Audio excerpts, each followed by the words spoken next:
Hello and welcome to Berlin's famous Red Bull Studios on 909 Day. We're broadcasting for the next hour as part of Roland's The Future Redefined event, a series of 8 broadcasts coming from cities all over the world.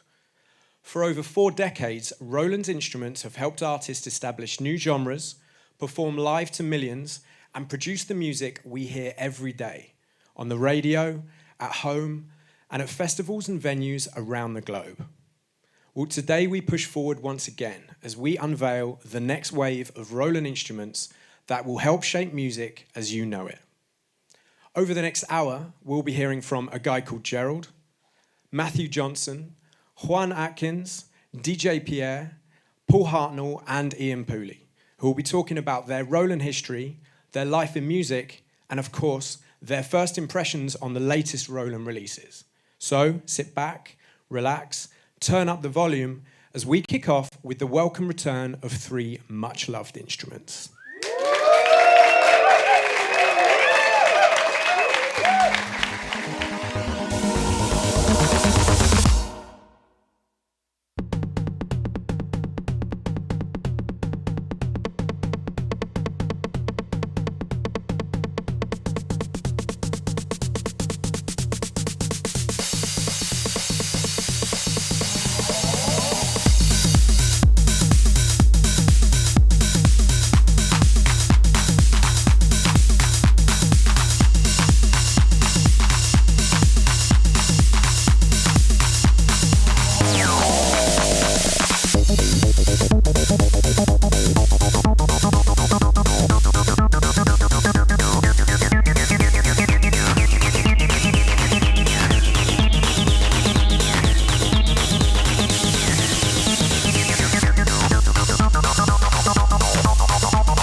So, first up tonight, we have the remake of a legend, the TR-09. Now, the original TR-909 was the first drum machine with MIDI, and due to the limitation of mid-80s technology, it blended analog kick and toms with 6-bit samples for hi-hats and the cymbals. And this meant, even back in 1984, the TR-909 sounded unique. While other drum machines aimed for realism, the 909 found its true calling within the techno scene of the late 80s, where it was adopted by the pioneering electronic producers of Detroit and Chicago. Where the TR-808 was all about warmth and width, the 909 was all about precision and power, especially from that rib-cracking kick drum. To some, it's just a drum machine, but to others, it's the pulse of youth culture, the only sound you hear when the lights go down. So, let's get started on the first of tonight's sections with the new TR-09.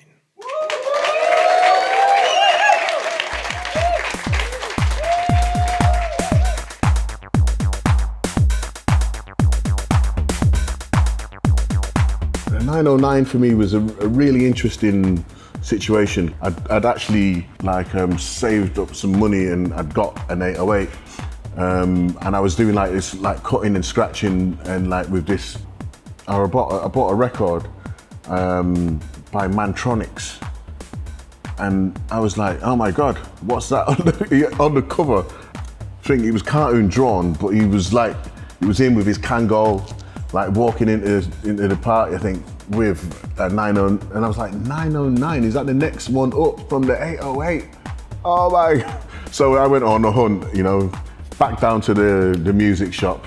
They had it there all, it was like really, you know, it was like the next, it was like all, it's like the 808 was all kind of roundish, you know what I mean? It was really dark. The 909 was really square and it was like really, you know, and like the sounds are really clean and it was just like, oh no, you know. So that was like the next thing on the list. That, I mean, for me, it was like the start of the whole situation because like, you know, I don't want to scare anyone, but like, you once you're in, you know, with the equipment, you're in and you're never going to get out.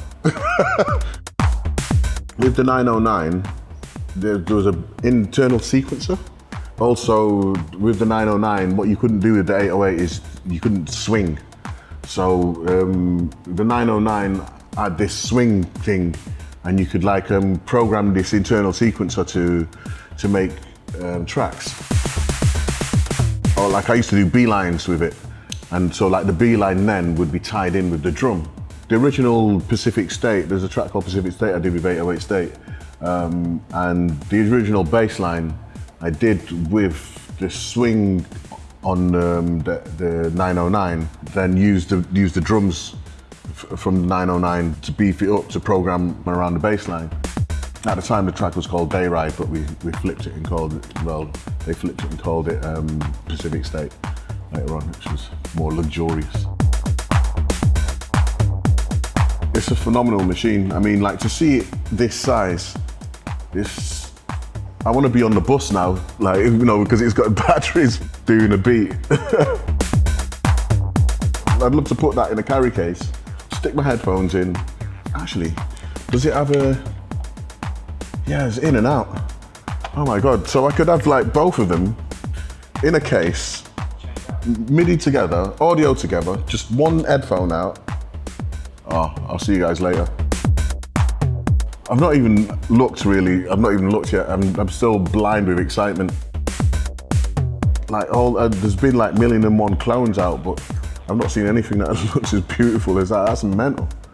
That is really, really nice. Can't wait to get into it.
So next up, we have the amazing Ian Pooley, who earlier on today took the TR-09 for a test drive.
Hi guys, David Roland here, high-tech product specialist from Roland Europe Group.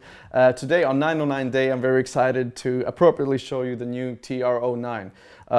So this is basically like a mini version of the classic TR-909 drum machine, of course. Very small, but still packs really big sounds, of course. So let's have a listen to how it sounds. And I'll just program a simple bass drum sequence here. Sequencer is very dynamic, by the way, has half velocity, full velocity, and also accents. So we can get it really nice and dynamic that way. We can also tweak the sounds just like on the original. So we have all the classic parameters like tuning, kick decay, and attack, and so on. So let's add some of that snappy 909 snare to this. But maybe we want it even more snappy, so we'll just turn up that parameter a little bit, like that, and also some hi-hats.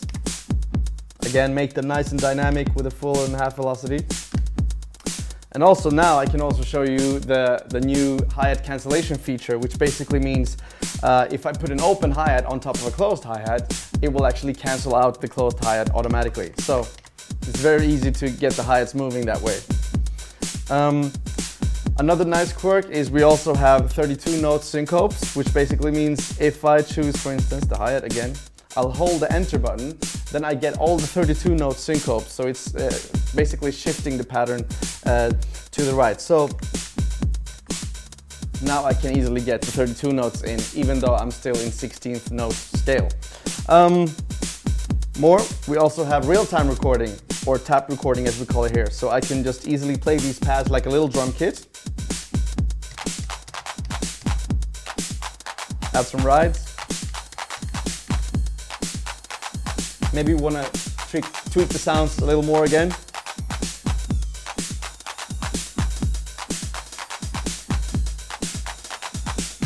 And finally, in the sequencer, we also have a trigger output, which is really nice for controlling external gear. So in this case, I actually have my little torpedo module that I've turned into a little drum synth.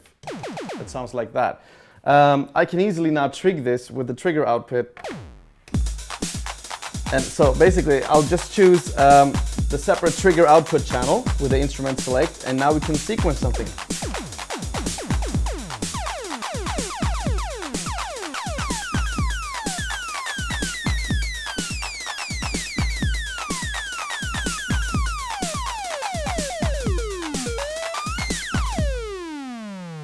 So that's the TR-09. Check it out.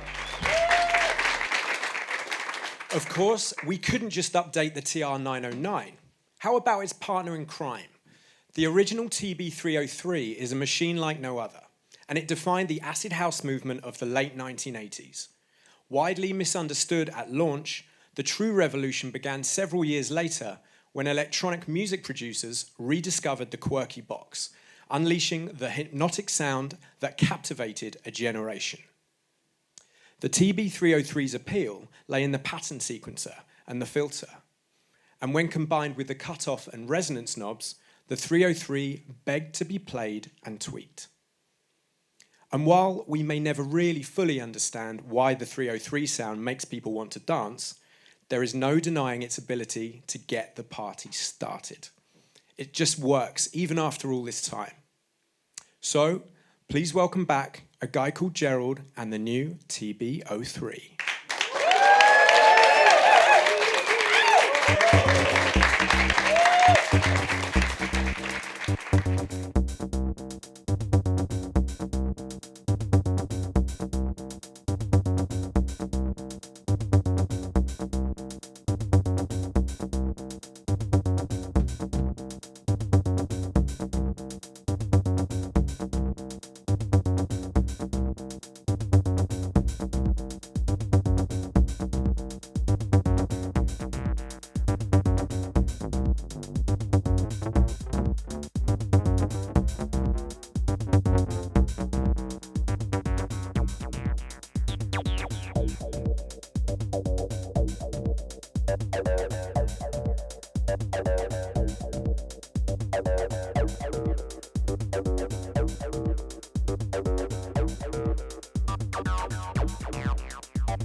So next up, we have Ian Pooley, who was talking to me earlier about the new Roland boutiques.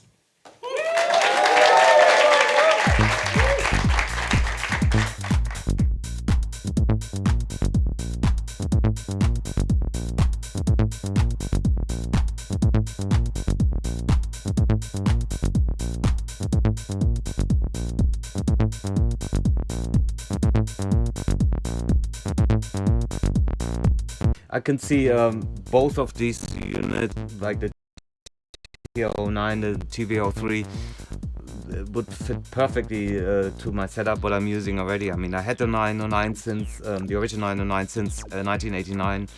The original 303 I bought, I think, in 91, and I used both of the original machines in almost any of my tracks. So what a lot of people don't know is like the 303, you don't need to necessarily make acid house, you know. It's like I used it as a normal bass line on some of my house tracks, and if you turn the filter really down in the envelope, it's like a nice low-end pumping bass line, and I used it a lot in that way. TR-09, I think I could use it for studio and for taking it on the road. I think for both DJ sets and live sets, and my initial idea when I tested the machine for the first time was like, this would be great for a DJ set, because, you know, sometimes you have some old tracks where you want to put like an extra punch to it, you know, stuff from the late 80s, early 90s maybe are not mastered so loud, and if you add another kick drum on top, I mean, it has to be, of course, in sync, or like some hi-hats and rides, you know, you give this special touch to your DJ set. And yeah, obviously live show would be amazing, you know, as well.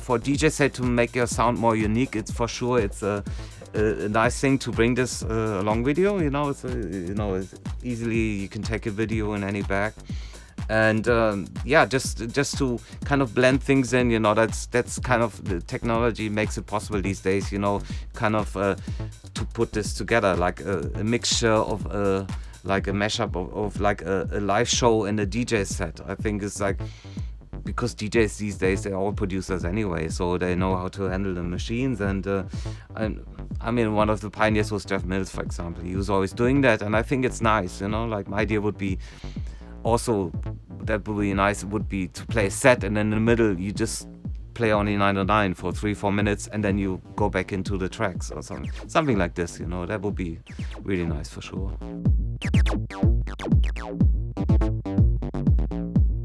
I think for young producers these days, it's a paradise. You know, I wish I would have had it like this, like in the early 90s. You know, I bought all the machines. You know, it was okay in the beginning, but then they got really expensive. So if you wanted to have a 909, you have to pay a lot of money for it. And these days, all the big manufacturers develop nice, affordable products with a very good sound, amazing sound, and great engineering. So it's really, really good. And I think it's really important for young producers to buy a few of those machines, to learn about the process about making music and the way analog synthesizers work and drum machines. And I always think it helps for them to define their own sound, you know. Like, for example, you take the TR-09, you just leave the studio, take headphones, you sit, I don't know, in your living room, and you spend 2 or 3 hours just trying to get all out of it, you know, the best out of it, you know, and then maybe, you know, you define your own groove to things, and that's what I think it's great these days.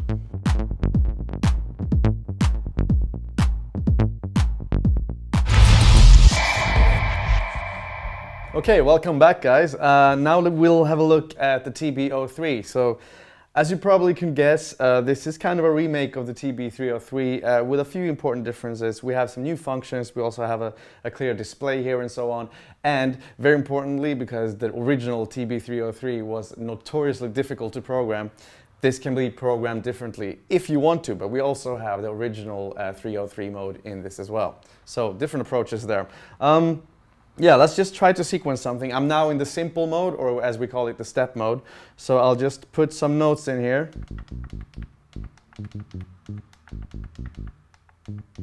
And now we have our 16 notes. Now we should also, of course, have a little listen to the sound. Again, this one is based on our ACB technology, which makes for very smooth filter changes and so on. and of course very realistic recreation of the 303 sound. Now we'll add, of course, something essential to a 303, some slides. And now I bet you feel it's starting to sound familiar. But we're not done yet, we also have the accents. There we go, classic 303.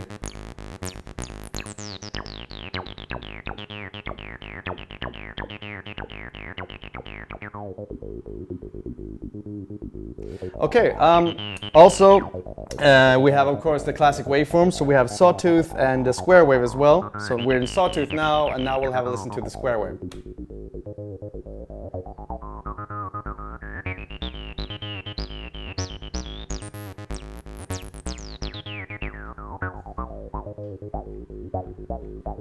And a very, very important feature is, of course, our effects section. So we have both overdrive, we have a delay slash reverb section as well. So we can start with the, in this case, I'm choosing a reverb.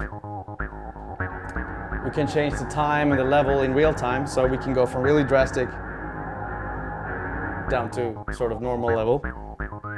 And of course, we'll add some distortion as well.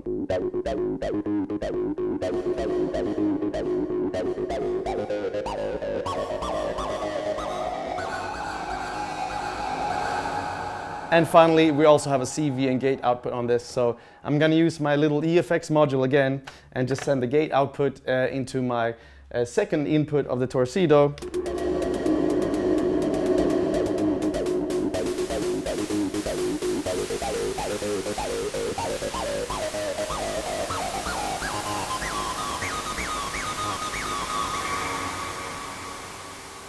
So there you have it, the TB-03. Check it out.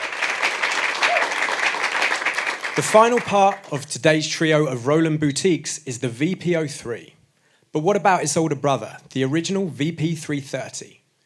Launched in 1979, the VP-330 was a 10-band vocoder with a 49-note keyboard, and it quickly became the machine behind the popular talking robot sound of the early 80s. But it could also do a lot more, thanks to the 3 onboard sound sources, strings, choir, and human voice, that could be played and blended with your own voice. It became a firm favourite with musicians wanting to create new tonal textures, and it's a fascinating chapter in the evolution of electronic music. Hi again, guys. So now it's finally time for our third and last boutique product for this time. And this time we're looking at the vocoder, the VP-03. This is based on the legendary VP-330 from back in the 70s. And of course, this one still has that unmistakable robot sound that we all know and love. But what makes this one quite unique is that we can actually tweak the format of our voice, so you can sound a lot smaller or just by playing around with the ribbon controller here. We also have pitch bend, of course, with our second ribbon controller. So you can get really funky with your different voice sounds, just going, you know that it's time to grow tonight. We're gonna make you feel alright, yeah. So really cool voice sounds there. But also if we pitch it up a little bit, we can get more smooth voices like, so when you're with one of them complicated days that just won't go your way, But as a bonus, we also have some nice synth sounds like strings and human voice. So let's check those out quickly.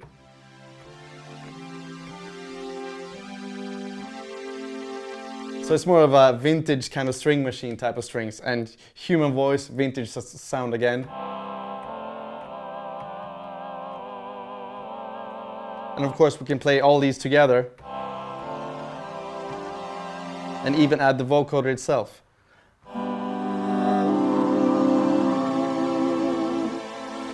And on top of this, we also have the chord memory function, which lets you store different chords and just recall them by pressing one key, just like this.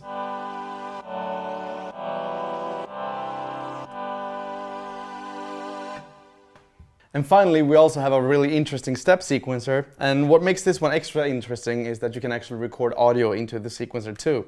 So I have sampled myself here, recorded myself in a few steps. So you can easily switch these steps on and off. But now you can also apply the vocoder to these steps. So I'll just mute my real voice and use this vocoder instead.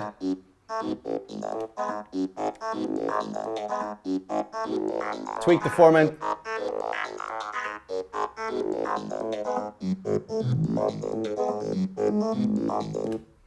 So that's the VP-03.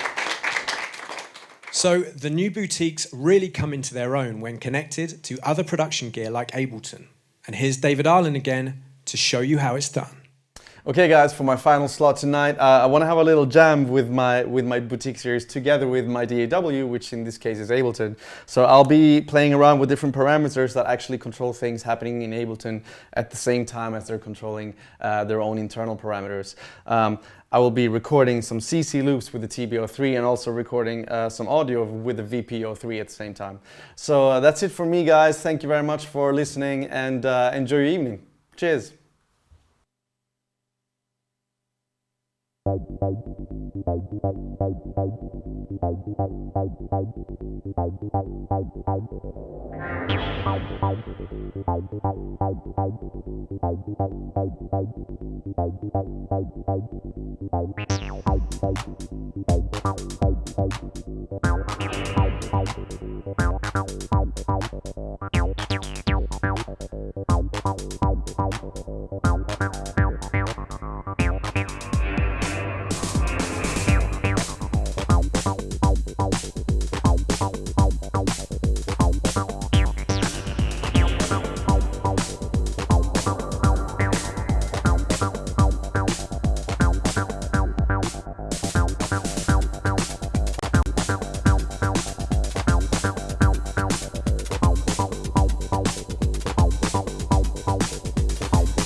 And now please welcome back a guy called Gerald for his final session on all three boutiques, followed by some closing thoughts from Matthew Johnson, Juan Atkins, Paul Hartnell from Orbital, and the legendary DJ Pierre.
Hi, I'm Matthew Johnson, and we're in my studio here in Berlin. And I'm Juan Atkins, and I'm with Matthew in his studio.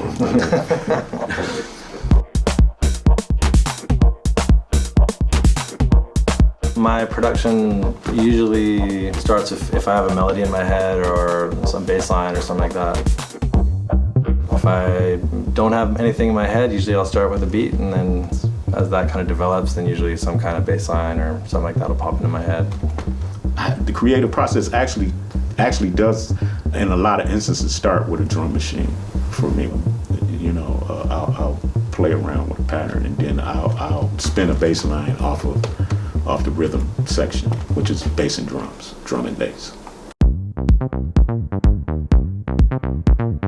The first time I saw a TR-09 was actually, I had one on order at the local music store because I had already read about it. I had a TR-808. I read about the 909 was coming, so I placed my order, and they called me up, said, "Hey, Mr. Atkins, your 909 is here."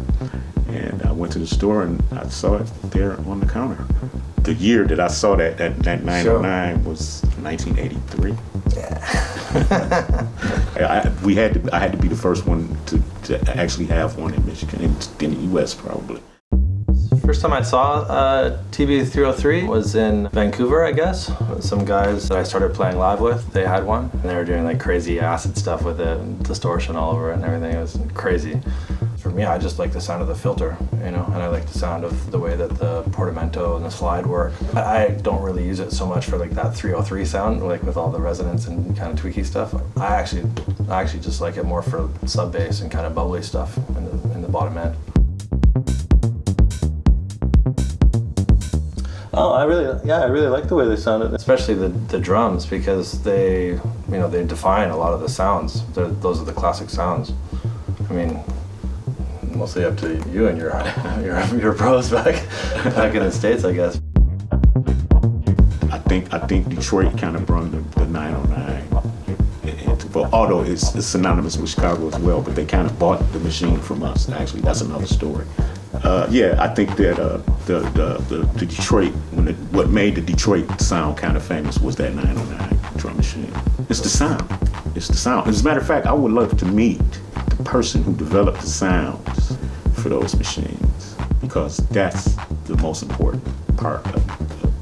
It's the sound. You pick the Roland for the sound. There's a quality about them, I guess, that when you compare them to a lot of other sounds, they sound really good loud, and they sound really good surrounded by other synthesizers. And so even though I own a lot of other drum machines, it seems like a lot of the time I'll still go back to the 808 or 909 kick drum or hi-hats kind of as a starting point, and it just feels good.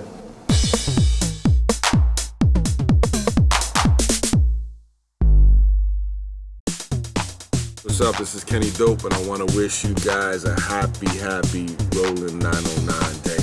Yo, this is DJ Oscar G. Happy 909 day. What's up? This is Junior Sanchez, and I want to wish everyone a happy 909 day. Hey, what's up? This is Harry Romero, and I want to wish you a happy 909 day. Hey, what's up? I'm Joski. Happy 909 day. Hey everybody, this is Danny Teneglia, and I'm wishing you all a happy 909 day. I'm Jean-Pierre. Happy 909 day. Hey, it's the legendary DJ Marley Marl. On behalf of me and Roland, happy 909 day, and you know what I'm talking about. This is Carl Craig, and Roland has done it again. Happy 909 day. You're doing it big with the TR-09. My name is Chris Martinez on behalf of the Martinez Brothers. My brother's right here, like I said before, he's in spirit. But just want to wish you guys a happy 909 day. I don't know where I would be without this machine. It's changed the game, completely changed the game. We're going all day about it, but have a good one. Enjoy your 909 and make a fat beat. I dare you, alright? Hi, we are the Mambo Brothers. We're here from Cafe Mambo, and we wanted to wish you a happy 909 day. All the best and good luck with your productions. Hey everyone, this is Martin Solveig. Happy 909 day. Hey, I'm Stevie Aoki, and I wish you a happy 909 day. Hello, this is Julian Perez, and good to hear. And we wish you a nice 909 day. Hello, we are Pro Audio Ibiza. I'm Josie Sidhu. I'm Hugo Quintanilla. I'm Alex Zinn. Happy 909 day. Yo, this is Michael Moog. Happy 909 day. Crazy! Hi guys, this is Kalisman from Amnesia Ibiza, and I wish you a really happy 909 day. Hey, I'm Seth Troxler, and I want to wish you a happy 909 day. Hi everybody, this is Barbara Tucker, and I want to wish you a happy 909 day. I'm in Ibiza. We're in Ibiza, baby. Hi, this is Simon Dunmore from Defected Records, and I just want to congratulate Roland on his 909 day. Check it out, Todd Terry, and I wish you a very happy 909 day. Very happy. Yeah. What's up, this is BT. I wanted to wish Roland a very happy TR-09 day. It's the drum machine that changed my life. Actually did. Happy 909 day. Hola, hola, we are Chuso Ceballos. I want to wish you happy 909 day. Thanks, Roland. Thank you. Gracias. What's up, y'all? I'm Dennis Ferrer, and I want to wish you a happy 909 day. Peace. Hey, this is King Britt from Philadelphia. Just want to say happy 909 day to Roland. And, yeah, let's keep it moving. Hi, I'm Karen Chandler. Happy 909 day. Hey, Roland, it's your boy, the S-Man, Roger Sanchez, and I want to wish you a very happy 909 day. Revolution 909.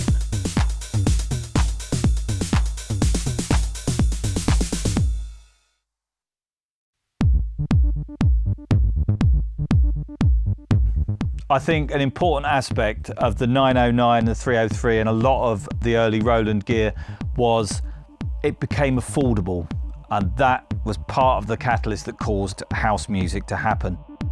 And without the digital revolution, I wouldn't have been able to afford all my kind of Roland analog synths and drum machines.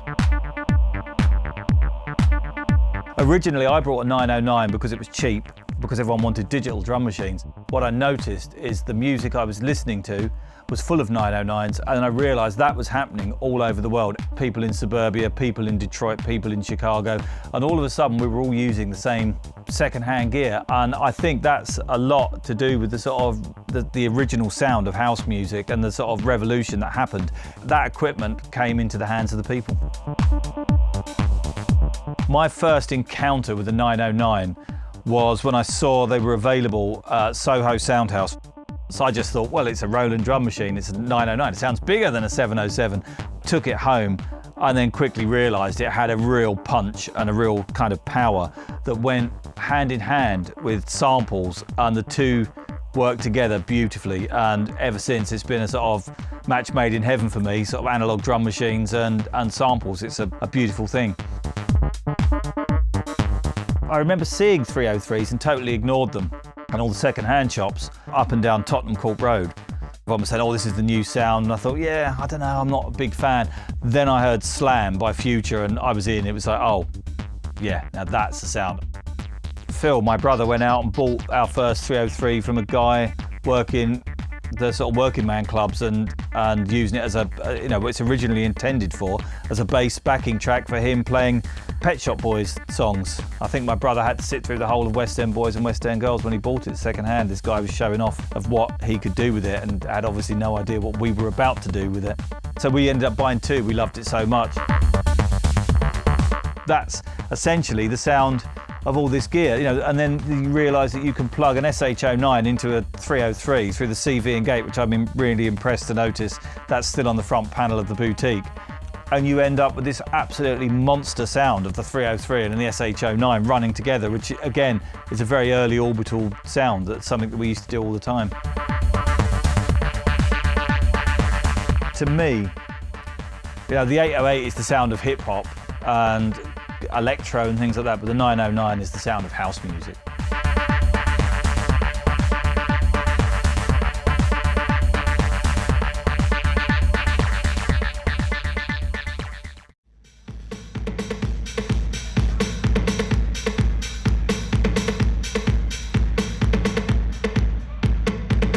The machine was used in acid tracks basically not the way it was supposed to be used. When you get a new piece of gear, you have to read directions, figure out how to work it. The directions were in Japanese. So while I'm trying to figure out how to work it, I'm twisting knobs to see what they do. And when I'm doing that, I eventually started to like how it sounds with me twisting the knobs. So that's what I started doing, and we all loved it, and it just became just how you use the 303 is twisting the knobs, and that's kind of how we use it, and then that's how the world sees it now, even today.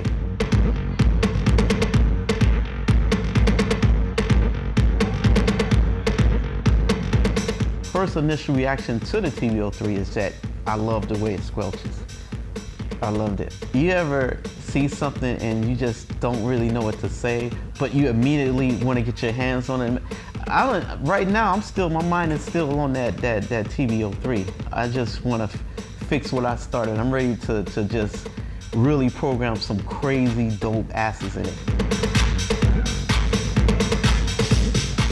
Even when we worked with the 707, we always felt like we didn't still have a legitimate house drum kit until we were using a 909 and an 808, because most of the records we heard coming out were using a 909 and 808. I think those are the most iconic drum machines. That TR-09 is just crazy. So that TR-09 is just, I mean, I could see that just being the toy of the future for these new kids. And I think people are really gonna love having that just because of how it's laid out, how it's designed, and also how they can work it with their new gear. And people are really looking toward the past to go into the future.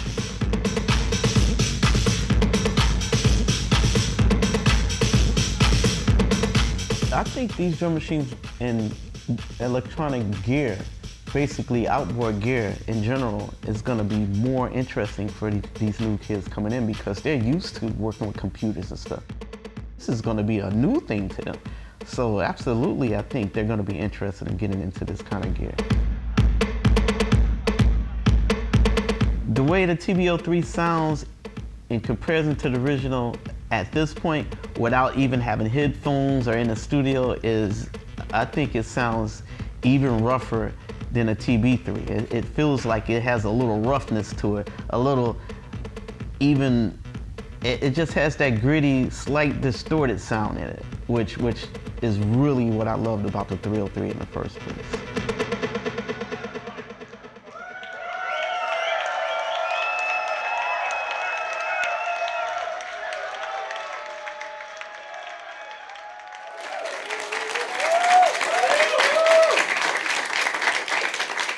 Guys, it's been a real pleasure to show you some of the new pieces coming from Roland. And a huge thank you to Rebel Studios here in Berlin and to all the artists and staff that made this happen. Please check our site for more details over the next few days, but for now, we're not going to stop here. Next, you can catch up with some of the announcements from earlier on today in Tokyo. Thanks again for watching, and see you in the future.